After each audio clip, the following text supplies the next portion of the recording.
ሄሎ ሄሎ አለቃ ሰላም ነው? አለን አማን ነው። አለን። እሺ እንዴት ተገናኛችሁ? ትናንትና በደንብ እንዳላወራ እነሱ መሀል ሆኜ ነው እዛ ወዲያ። እሺ ግን አገኘሃቸው? ተሻግሬያለሁ። ማታ አግኝቻቸዋለሁ። ዋንደርፉል። በጣም ራሳቸው መጥተው ተቀበሉ አይደለም? አዎ ተሻገርን፣ እኛ መጥተው ተቀበሉን። አዎ በጣም ደስ ይላል። በጣም እሺ እንደዛ ነው ያለው። እና አንድ መጥተው አናግረውን ነበር የሆኑ ሰውዬ። እሺ እያሉን ያሉት የመጣችሁበትን ዓላማ ራዕያችሁንና ምንድን ነው የምትፈልጉት የሚለውን አጠቃላይ በወረቀት ተቆራረጠብኝ። ተቆራረጠብኝ። አይሰማም? ተቆራረጠብኝ። ቀጥል። አሁን ቀጥል። ተቆራረጠ። እንደጋ ድጋምልኝ። እሺ የመጣችሁበትን ዓላማ ለምን እንደመጣ ፍላጎቶችም እንደሆነ ምንድነው ፕላናችሁ እቅዳችሁ የሚለውን አጠቃላይ በወረቀት አዘጋጁት። ነገ ጀነራል ይመጣል ያው ታወርታላችሁ የሚሉን እኮ በጣም ቆንጆ። አንተ ደብዳቤ አዘጋጅተንልሃል። አሁን ይሄ እንትን ያለ ምንድነው ደብዳቤ ተዘጋጅቶ ሁሉ ነገር አልቆ ማንነትህን የሚገልጽ ለምን ዓላማ እንደተላክ የሚገልጽ ደብዳቤ በእንግሊዘኛ አዘጋጅተን ጨርሰናል። ጨርሰን ዋትስአፕ ነበረ ስንጠብቅ የነበረው። ያ ዋትስአፕ ሳይገኝ ወደዛ እንዳጋጣሚ እንትን አልክ። ቆይቷል እሱ ከተዘጋጀ እና ዋትስአፑን ከመሻገር በፊት ስልክ ላይ ልልክልህ ፈልገን ነበር። እነሱ አሁን ዋትስአፕ ካላቸው ዋትስአፕ ላይ ደብዳቤውን እንልካለን። እንደዛ ይሻላል። አዎ አንድ ይሄ ነው። አይ ደብዳቤው ቢኖራቸው ጥሩ ነው። አንድ ሁለት ደግሞ ባጭሩ እንትን ልበልህ። አሁን ዋናኛ የምንፈልገው የተላክበት ዋነኛው መጀመሪያ የስራ አስፈጻሚ ኮሚቴ አባል መሆንህን የሎጂስቲክስ ኃላፊ መሆንህን ትገልጽላቸዋለህ። በመጀመሪያው ደብዳቤውንም እንልካለን። አሁን የዋትስአፕ ቁጥር ነው የምታዘጋጅልኝ።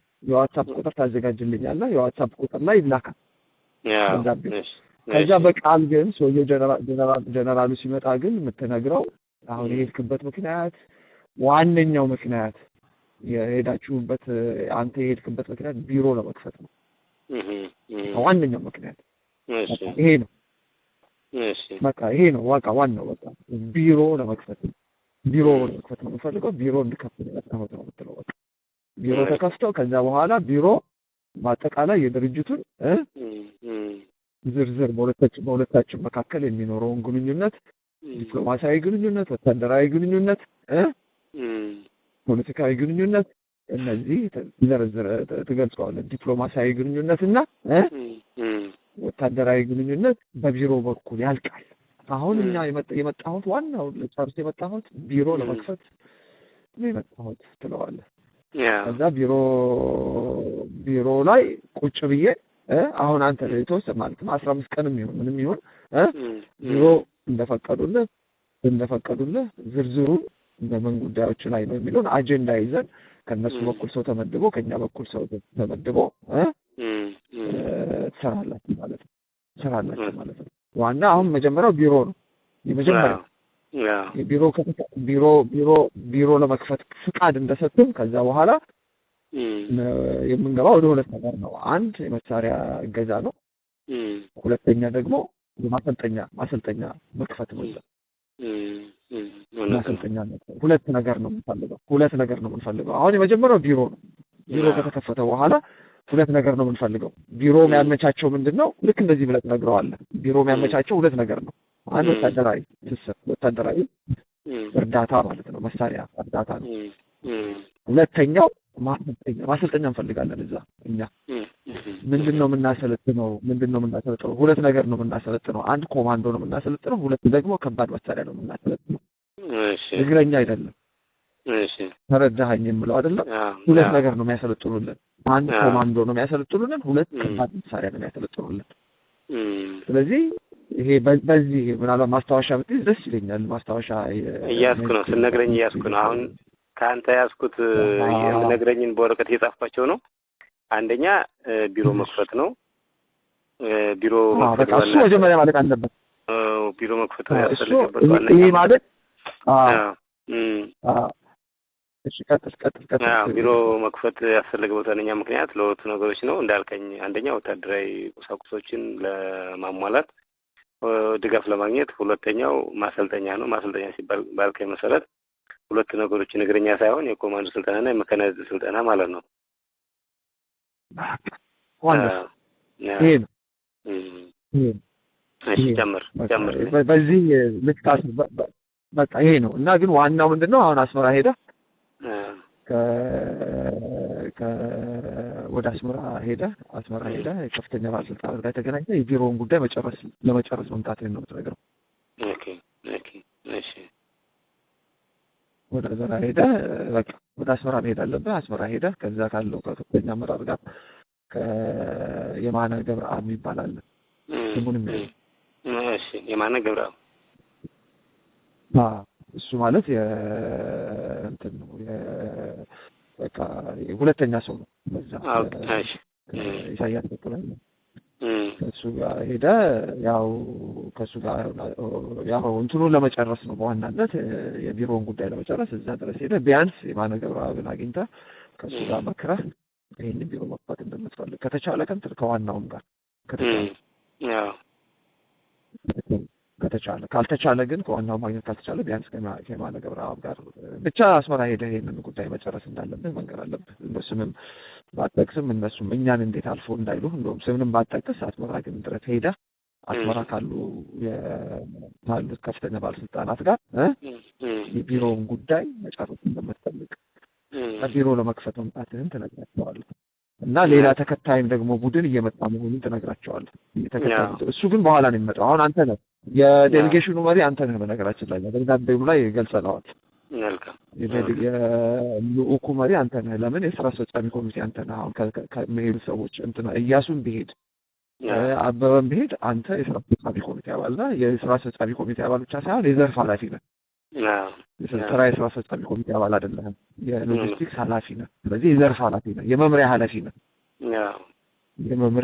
ነህ። ስለዚህ አሁን ለስራ አስፈጻሚ ኮሚቴ የተላክ መሆንህን ተልካ ቢሮ ለመክፈት ግን አስመራ ወሳኝነት አለው። አስመራ ሄደህ አስመራ ካሉ ባለስልጣናት ጋር ተነጋግረህ ቢሮ ለመክፈት መምጣትህን እና ያው ደግሞ የቢሮ ዓላማ ደግሞ እነዚህን ሁለት ነገሮች ለማመቻቸት መሆኑ ትገልጽላቸዋለህ ማለት ነው። መልካም። ሌላ አንዳንድ ያነሳበት ጥያቄ ያለ ሰውየው የአንድነት ጉዳይ ያወርተኝ እኛ እንደ ህዝባዊ ድርጅት መስርተን ያለ ነው እና በአንድነት ማለት ካለበት ድርጅትና ድርጅት ስለሚነጋገር የሚል ምላሽ ነው የምሰጠው። የአንድነት ጥያቄ ጠይቆኛል ቅድም። ኦኬ ያ ጥያቄ ከመጣ መልስ ሊሆን የሚችለው አንድነት አዎ ሁለት ድርጅት ተመስርቷል። ስለዚህ ድርጅቶች ናቸው ተነጋግረው ወደ አንድ መምጣት ያለባቸው የሚለው ነው ምላሽ መልሰው እንጂ እንደዚህ ነው ብዬ ዲቴል ማለት አልፈልግም። አይ ድርጅት እነዛ ያው አሁን ያለው አማራን በአራቱም ጠቅላይ ግዛት የሚንቀሳቀስ ድርጅት መስርቶ በአራቱም ጠቅላይ ግዛት የሚንቀሳቀሰው ብቸኛው ድርጅት እኛ መሆናችንን ትገልጽለታለህ። እነዛ ሌላ ድርጅት በመስረት ላይ ናቸው። እነሱ ሌላ ድርጅት ከመሰረቱ በኋላ አንድ ለመሆን እንደምንነጋገር እስከዛ ድረስ ግን ትግል ቆሞ ሊጠብቅ አይችልም። ትግል የግድ መደረግ አለበት። ስለዚህ አሁን የድርጅትን ጥያቄ መለስነው እኛ ብቻ መሆናችንን እነሱ አንድ ድርጅት መስርተው እስከሚመጡ ድረስ እየጠበቅን መሆኑን ሲመጡ እንደምንነጋገር ለማንኛቸውም ያለውን ሂደት ግን በደንብ አስረዳው። የነበረውን ሂደት በደንብ አስረዳው። እኛ አይደለንም እነሱ ረግጠው መውጣታቸው በምርጫ ሲሸነፉ ረግጠው መውጣታቸው አሁንም እኛ እየጠበቅን ያለነው ሌላ ድርጅት መስርተው እስከሚመጡ ድረስ መሆኑን ሌላ ድርጅት መስርተው ሲመጡ ለመነጋገር ፍቃደኛ መሆናችንን አንድ መሆን እንደምንፈልግ እስከዛ ድረስ ግን ቁጭ ብለን መጠበቅ እንደማንችል ትግል እያደረግን መጠበቅ እንዳለብን ትነግረዋለህ። በደንብ ታስረዳዋለህ። አፍታተህ አስረዳው። እሱን ማሳመን አለብን። እኛ አሁን ይሄ ድርጅት በቃ ብቸኛው የአማራ ድርጅት መሆኑን እየታገለን እነሱን መጠበቅ እንዳለበት ድርጅት ሳይመሰረቱ ግን ከእነሱ ጋር አንድ መሆን እንደሚያስቸግር በደንብ ትነግረዋለህ ማለት ነው።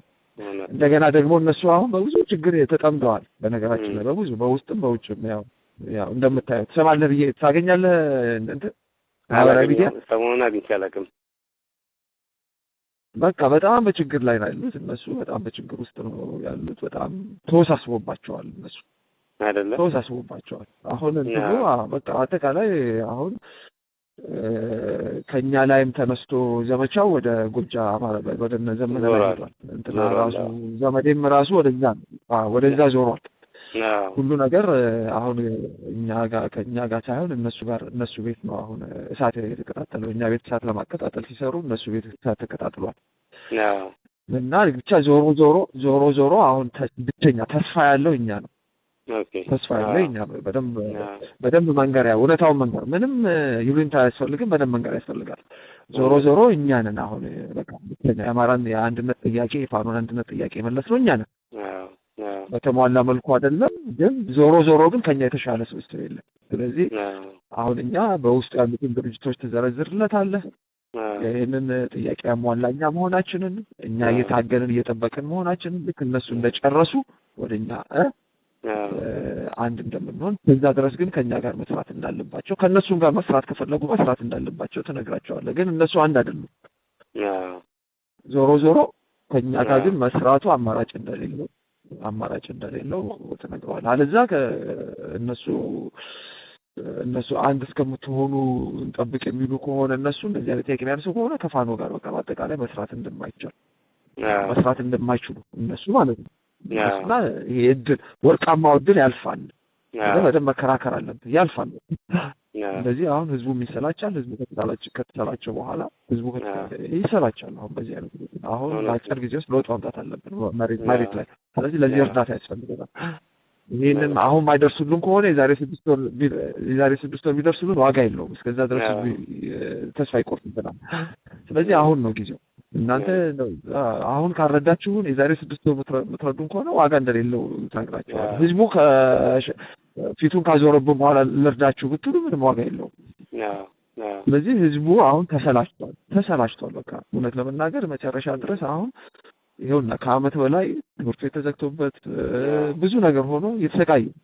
ስለዚህ አሁን ውጤት ይፈልጋል፣ ለውጥ ማየት ይፈልጋል መሬት ላይ። ይሄንን ደግሞ ለማድረግ በማድረግ ነው መሳሪያ ብቻ ማድረግ አንችልም። ይሄንን ለማድረግ የእነሱ እርዳታ ያስፈልገናል። ስለዚህ ዞሮ እነሱ ናቸው እዚህ ላይ አሁን የምትረዱን ካልሆነ አሁን በአጭር ጊዜ ውስጥ ረድታችሁ ለውጥ ማምጣት ማንችል ከሆነ ይሄ እድል ያመልጠናል። በቃ ፋኖ ተበታትኖ ይቀጥራል ብለህ በደንብ ማስረዳት ያስፈልጋል። ስለዚህ ይሄን ወርቃማ እድል ለእናንተም ያለው ወርቃማ እድል ነው። ለእኛ ብቻ ሳይሆን ለእናንተ ነው። እኛ ሁለተኛ ደግሞ እኛ የባህር በር ጥያቄ የለንም። ይሄንን በደንብ አስምርላችሁ። እኛ ነገር የለም። በቃ አንድ ጊዜ ሄዳለህ፣ አንድ ጊዜ አተነዋል። አሁን የአፍሪካ ህብረትን ህግ ማክበር ነው የምንፈልገው። የአፍሪካ ህብረት ህግ አለ። በህጉ መሰረት ዓለም አቀፍ ህግን እናከብራለን። እኛ ምንም የባህር በር ጥያቄ የለንም። ወደፊት ማናነሳም። ለምን ይሄንን ጥያቄ ብናነሳ የምንጋጨው ከጎረቤቶቻችን ጋር ብቻ ሳይሆን ከዓለም ጋር ነው የምንጋጨው። ከዓለም ስለዚህ ከዓለም ጋር ተጋጭተን ደግሞ የትም አንደርስም።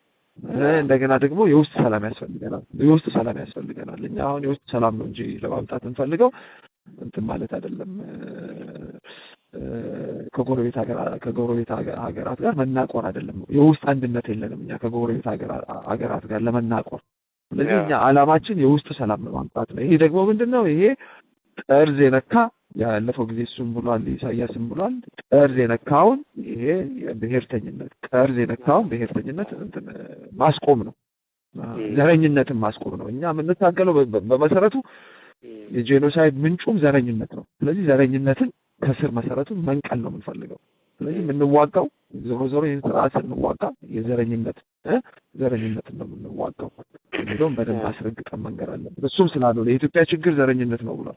የዘረኝነት ፖለቲካ ዘረኝነት ነው። ስለዚህ እኛ የምንዋጋው ዞሮ የአማራን ችግር የምንፈታው ዘረኝነትን ከስር መሰረቱ ነቅለን ለመጣል ነው።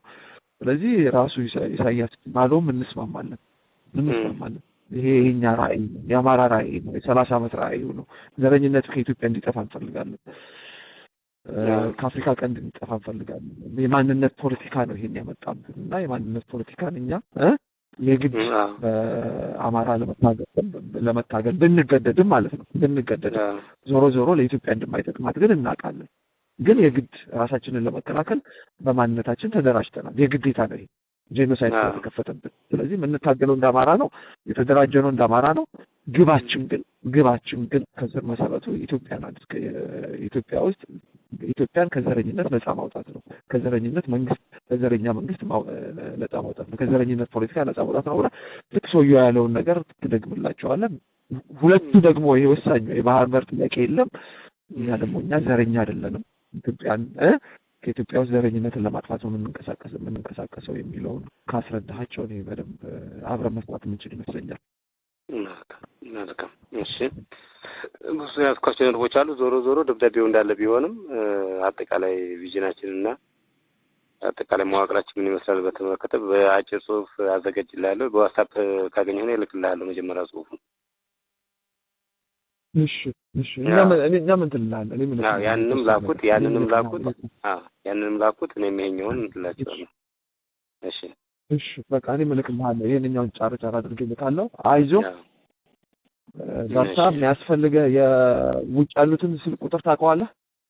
አላውቅም። ትናንትና እዛ ስለነበርኩ ሲደውሉልኝ አጠፋው ስልኩን። ምክንያቱም ድንገት የሆነ ነገር ቢያጋጥም ስልኩ ውጭ ከተገኘ ሌላ ነገር ይመስላል ብዬ ቶሎ ማጠፋው ወደዛው።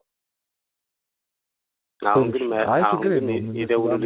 ይደውሉልኝ አንዳንድ ሀሳብ ይስጡኝ። አይ በቃ አሁን እኮ ይሄ ስልክ እስከ መቼ ነው የሚሰራው? ይሄ ስልክ በቃ ይሄ ምናልባት ከዚህ ቦታ እስካልተንቀሳቀስ ይሰራል። እሺ በቃ ቆይ ዛሬ ውጭ ያሉት ይደውሉልሃል።